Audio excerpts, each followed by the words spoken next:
You're welcome to today's edition of Discover Nigeria on Clean TV. My name is Senda. You call me that Nigerian presenter. On today's edition of the program, we're going to be talking with one of the prominent aspirants for the 2015 gubernatorial elections here in Benue State. We spoke with Honorable Alex Adum, and this is what he promised the people. Honorable Alex Adum is a one-time commissioner for commerce and industry, and he is the immediate past Attorney General of the state and Commissioner for Justice. Stay tuned, don't go anywhere, we will be right back.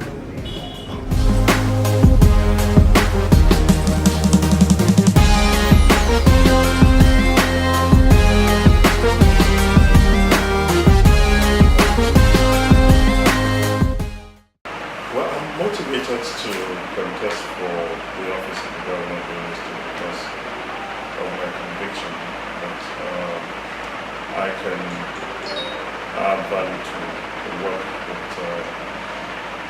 the Benue project deserves. Benue was created in 1976 and has had 4 previous elected chief executives who have done tremendously well for the state. Our present governor, His Excellency, the Right Honorable Gubernatorial, will be leaving office on May 29th, 2015, after 8 years in the service. He has done quite a lot in terms of opening up the rural economy of Benue and provision of the critical basic infrastructure. I think that the next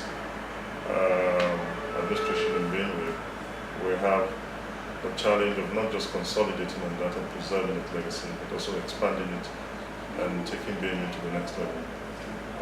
Considering my background and my experience, having served this administration in public service in the last 3 years, and having had a very outstanding legal practice, which has broadened my horizon and my work view and has equipped me adequately for the task of governance, I feel that if I'm given the opportunity, I will do just that. The current situation in Benue requires a leader with courage. Critical reforms are required moving forward. His Excellency has embarked on some of them because at the time span that is remaining for his administration to exit is rather too small for him to be able to consolidate these reforms on the ground. I feel that someone who has an inner working understanding of the system and who has worked with him and has been part and parcel of the reform agenda will be able to continue and do better.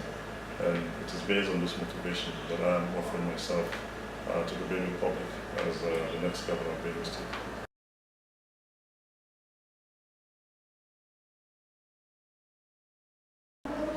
The revival of the spirit of advocacy and the new work ethic that we were able to introduce in the Ministry of Justice amongst the lawyers. Before I came to Ministry of Justice, the outstanding, the potential judgment debt liabilities of the Benue State government were in the region of about 8 billion naira. And when I became Attorney General, most of the matters that were decided at the courts of first instance, we were able to approach the Court of Appeal and overturn these judgments. Those that had already been at the Court of Appeal or were decided by the Court of Appeal went up to the Supreme Court, appealed against them, and got them overturned. And by the time I was leaving Minister of Justice, we had reduced the potential judgment debt liability of the Benue State government from a whopping sum of about 8 billion naira to about 100 million naira. And I think in terms of value, it means that we generated about 8 billion naira into the Benue State government treasury between the the time I assumed office in the Ministry of Justice and when I was the Minister of How long Justice. did you serve? I served the Minister of Justice for 2 years, 3 months. And you did all that? And I did, we did all, we were able to achieve all of that.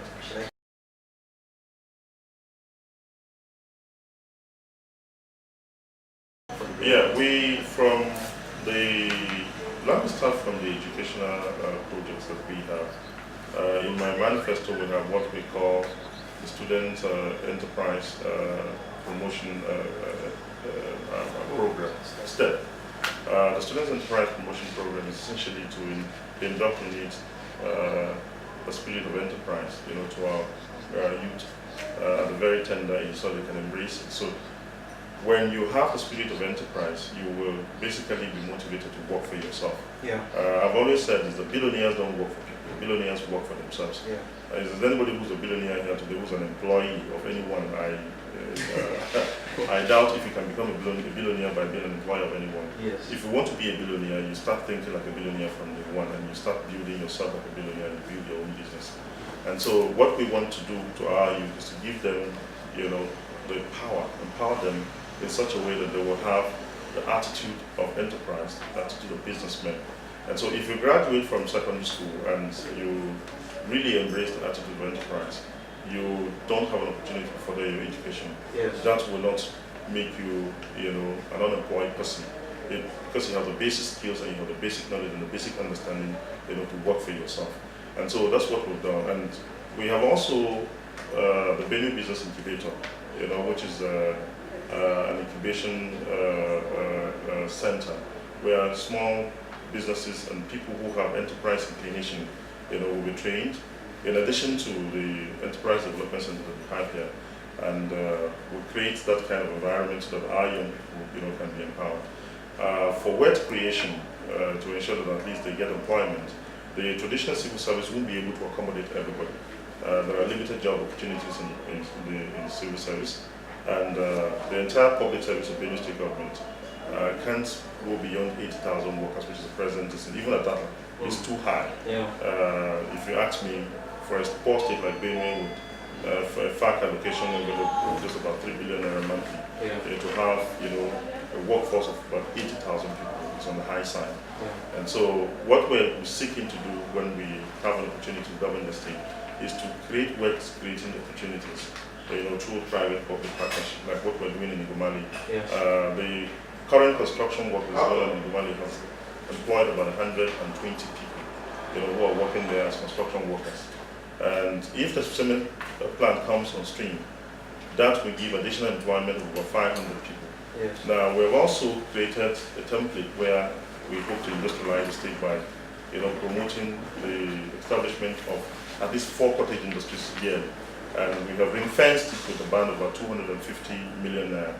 And we hope that if we create industrial investments in the region of 250 million naira, which is about 4 every year, and that's about 1 billion naira, invested in industrial promotion, and that creates about 50 jobs per industry. That will give about 200 jobs. And the indirect jobs that come from suppliers and those who, because all of these industries are going to be agro-based industries, yes. And because they're agro-processing industries, it will mean that there will be some kind of backward integration. Those who are on the farm, those who are suppliers, and then those who are directly employed, to work in these industries. Okay. And those who will be doing the distribution of the products that are coming up from this industry. So if you look at it, we hope that within 4 years, if we have an opportunity to govern Benue State, we'll be able to create opportunities for work and job creation, about 20,000 jobs.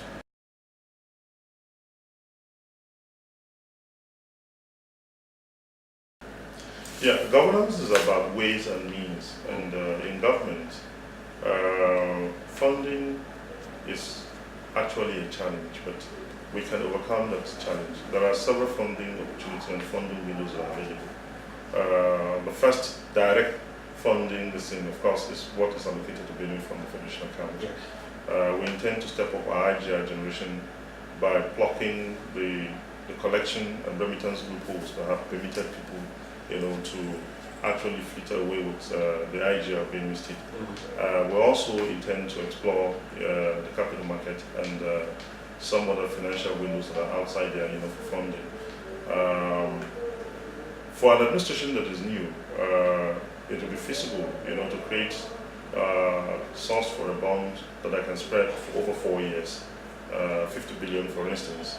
Okay. If we're able to net in 50 billion naira from the bond arrangement, and then the other external funding windows like the ECOWAS Bank, for instance, who can provide funding for a single-digit interest rate. There are also some Asian funding opportunities, particularly in China. We intend to, really emphasize South-South cooperation. I have projected that we will require in 4 years 250 billion capex investment, to be able to accomplish most of the projects that are outlined in the Benue Economic and Social Transformation Plan. Okay. And if I can get 50 billion naira from the capital market here, and also get through public-private partnership, 50 billion naira worth of investment into Benue, and I also fine-tune the agile collection and remittance system in Benue, and I'm able to net in about 50 billion naira in the 4 years that we will be in the saddle. And from the other savings that we'll do in terms of the funds that are required in blocking the loopholes in government where recurrent expenditure, monies just fly away like that. Yeah. We'll be able to generate that 250 billion naira to be channeled into the capital aspect of the budget, to be able to achieve that. So it is not a fantasy. Whereas there's a will, and the power, you must have the willpower to be able to implement this. Yeah. And I can tell you that we have a vision, yes, and there's a will, yes, and there's a commitment, on my part, and those who definitely will be serving with me, and the leaders of Benue. Once we hold that all stakeholder summit of Benue, we will outline this vision, and everybody will buy in. Once you have critical stakeholder buy-in, then you'll be able to mobilize the Benue community, to the vision that I have.